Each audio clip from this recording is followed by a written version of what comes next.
Hello friends, welcome to my YouTube channel all India job. आज मैं आपके लिए ले आया हूँ बहुत ही शानदार रिक्रूटमेंट।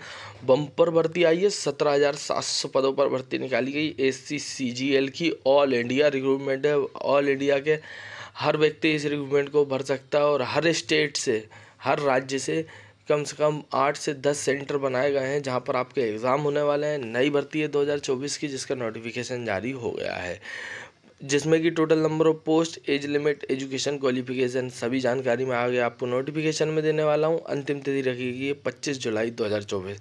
तो मैं आपको बता दूं भाई, इस रिक्रूटमेंट को ज़्यादा से ज़्यादा भरना ताकि सिलेक्शन आपके बहुत ईजिली हो सके। और भी रिक्रूटमेंट आ रही है, आप मेरे यूट्यूब चैनल पर जहाँ वहाँ इतनी रिक्रूटमेंट है कंटिन्यूस जो आ रही हैं, आप उनको भी देख सकते हैं, उनको भी भर सकते हैं। जिसमें ऑर्डिनेंस फैक्ट्री बहुत चर्चा का विषय बना हुआ है, तो आप उस रिक्रूटमेंट को भी भर सकते हैं। वहाँ से 20 से 25 अभी मेरे पास कंटिन्यूस मेल आ चुके हैं कि सर हमारा यहाँ सिलेक्शन हो गया, यहाँ DV करवाना है, डॉक्यूमेंट वेरिफिकेशन कराना है। डॉक्यूमेंट वेरिफिकेशन कैसे होंगे, उसके बाद क्या हमारा इंटरव्यू होगा या नहीं होगा। सर हमारे पास मेल आ गया है, इसमें गजिस्ट्रेड ऑफिसर के साइन मांगे हैं, तो वो कहाँ से होंगे।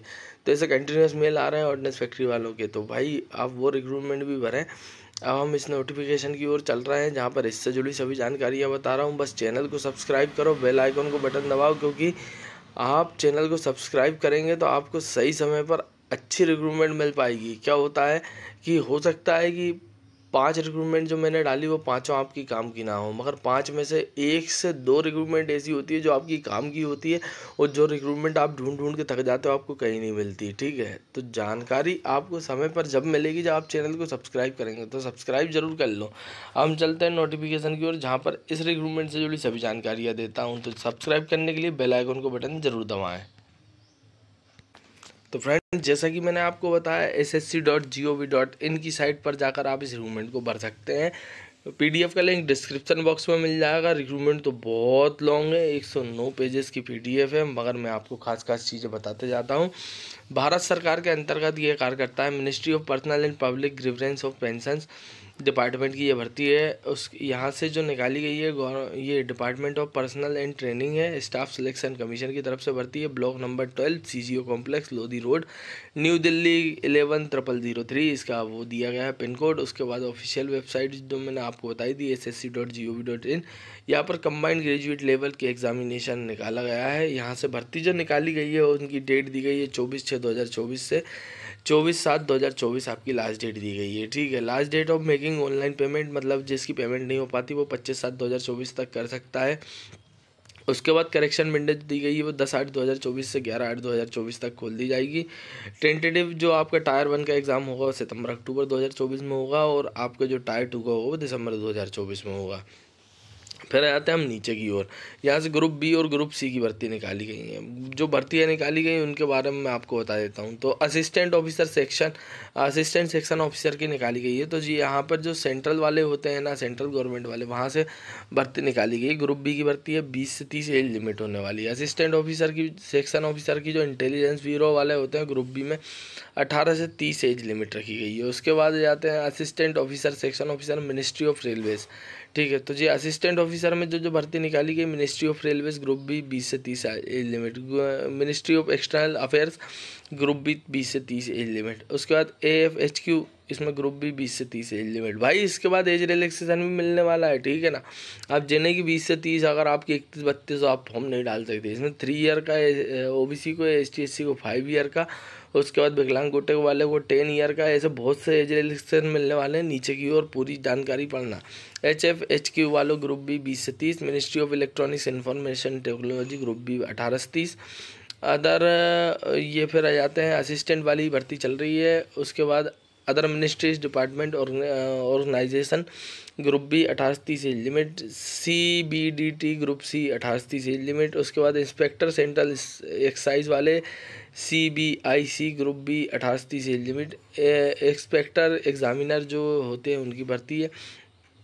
उसके बाद director department of revenue group B 18 से 30 age limit. Central bureau of intelligence group B 20 से 30 एज लिमिट रखी गई है। इंस्पेक्टर पोस्ट के लिए जो रखी गई है वो department of ministry of communication group B 18 से 30 एज लिमिट। उसके बाद सेंट्रल ब्यूरो ऑफ नारकोटिक्स वालों की जो ग्रुप B की भर्ती 18 से 30 एज लिमिट। फिर आ जाते हैं पे लेवल 6 वाली जो भर्ती है, जिसमें 35,400 से लेके 1,12,400 तक सैलरी जाती है। उसकी बात कर लेते हैं तो उधर से जो भर्तियाँ निकाली गई है उसमें भी 18 से 30 एज लिमिट रखी गई है, ठीक है। फिर आते हैं इधर जो पे लेवल 5 वाली जो भर्तियाँ हैं उसमें 18 से 27 एज लिमिट रखी गई है, जिसमें ऑडिटर की भर्ती निकाली गई हैं और अकाउंटेंट की। फिर पे लेवल जो 4 वाली भर्तियाँ निकाली गई उसमें 18 से 27 एज लिमिट रखी गई है, जिसमें कि जो भर्ती निकाली गई है वो शॉर्टिंग असिस्टेंट या फिर अपर डिवीज़न क्लर्क यूडीसी, उसके बाद टैक्स असिस्टेंट और सब इंस्पेक्टर। तो भाई वैकेंसी तो ये काम की होती है, इसमें सैलरी दिख जरूर कम रही है मगर कमाई बहुत रहती है, ठीक है। तो ऐसी रिक्रूटमेंट भी भरा करो। फिर आता है भारत का कोई भी नागरिक इस रिक्रूटमेंट को भर सकता है। एज आपकी कैलकुलेट की जाएगी 1/8/2024 से, ठीक है। उसके बाद आते हैं इसमें जो डिटेल्स दी गई एज लिमिट और रिमार्क, मतलब 18/27 में 2/8/2019 से लेके 1/8/2006 से तक जिनका जन्म हुआ वो भर सकते हैं। तो ये सभी दिया गया है, ठीक है, कि कौन कौन एलिजिबल है। 5 ईयर का ST SC को, 3 ईयर का OBC को, विकलांग कोटे जनरल से तो 10 ईयर का, उसके बाद OBC से 13 साल का, उसके बाद ST SC से 15 ईयर का। एक सर्विसमैन जो है उनको 3 ईयर का। उसके बाद पर्सनल डिसेबिलिटी वाले जो हैं डिसेबल और ये हॉस्पिटल वगैरह जो काम कर रहे हैं ना उनके 3 ईयर का है। और डिपेंड जो डिफेंस में जो काम करते हैं उनको 8 साल का एज रिलैक्सेशन दिया गया है। सेंट्रल गवर्नमेंट वाले जो एम्प्लॉई हैं उनको 40 साल तक का एज रिलैक्सेशन दिया गया है। सिविलियन एम्प्लॉई जो ST SC वाले हैं सेंट्रल गवर्नमेंट में काम करते हैं उनको 45 ईयर का ऐसा एज रिलैक्सेशन दिया गया है, ठीक है। डिवोर्स महिलाओं वाले जो हैं उनको भी दिया गया है 35-40 साल तक का, ठीक है। ST SC से हैं तो 40 साल तक का, OBC से हैं तो 35 साल तक का। फिर आ जाते हैं नीचे की ओर भैया और क्या जानकारी दी है। भाई जानकारी बहुत लंबी है, ठीक है। इस PDF को आप डिस्क्रिप्शन बॉक्स में से डाउनलोड भी कर लेना है ना। इसमें क्या क्या लगने वाला है तो जूनियर स्टैटिस्टिकल ऑफिसर वालों की जो भर्ती है उसमें 12th में आपके 60% होने चाहिए और बैचलर डिग्री होनी चाहिए तो आप अप्लाई कर पाएंगे। उसके बाद जाते हैं बैचलर डिग्री होनी चाहिए, 6 सेमेस्टर की मार्कशीट लगेगी, ठीक है।